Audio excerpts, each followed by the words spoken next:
že vraj ženy po menopauze sú staré, nepotrebné pre spoločnosť. A kto vie, čo ešte toto si myslí tá mladšia generácia o nás, o ženách, ktoré sme už po menopauze. Ja som si to skoro tiež myslela, keď mi gynekolog oznámil, že som v menopauze.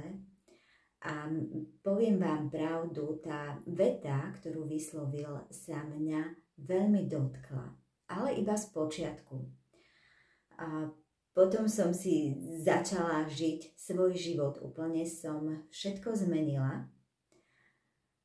A poďme ten mýtus vyvrátiť, veď žena v luxusnom veku má už toľko cenných vecí, ktoré môže ponúknuť spoločnosti. Povedzme si úprimne, ženy po menopauze získajú neuveriteľné množstvo skúseností a múdrosti.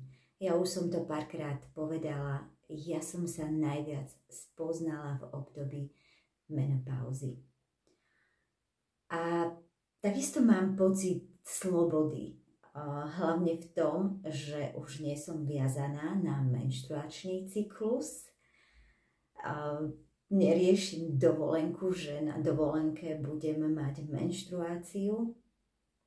Ja sa venujem teraz strašne sebe, svojim záľubám, svojim cieľom, okrem toho, že pracujem 29 rokov v školstve, ja už 3 roky podnikám. Jednoducho som voľná, môj celý deň vyzerá úplne inak, ako vyzeral predtým.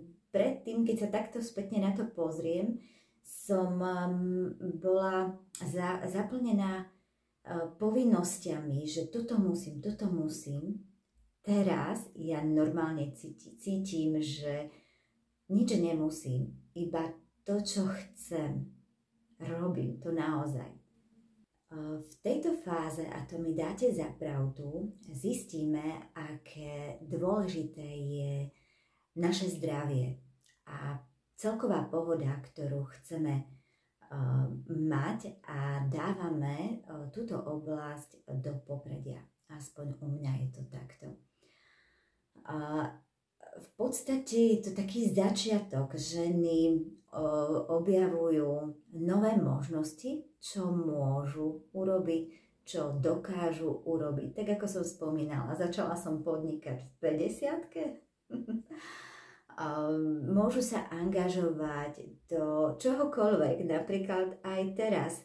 Vôbec by som túto vec v 40-ke nerobila. Jednoducho mám ďalšiu skúsenosť, ktorú chcem podávať ženám ďalej. A čo ešte v tejto oblasti mám ale úplne poriešené, to sú tie výkyvy, tie psychické záťaže, ktoré niekedy predtým, či som bola v práci alebo z čohokoľvek, som si robila hlavu, starala som sa. Rôzne situácie, ktoré nastali trebárs medzi kolegyňami, som stále riešila a trápila sa, ale to, že ja už teraz po menopauze mám úplne všetko vyrovnané, tak ten stres úplne zvládam takto.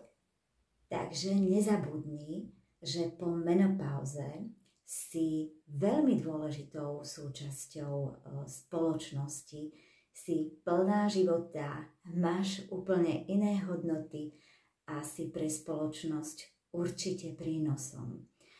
Je to etapa, ďalšia etapa, a ja už teraz viem, že je to krásna etapa, kde máme nové príležitosti. Tak vyhoď si z hlavy ten mýtus a privítaj túto úžasnú etapu tvojho života.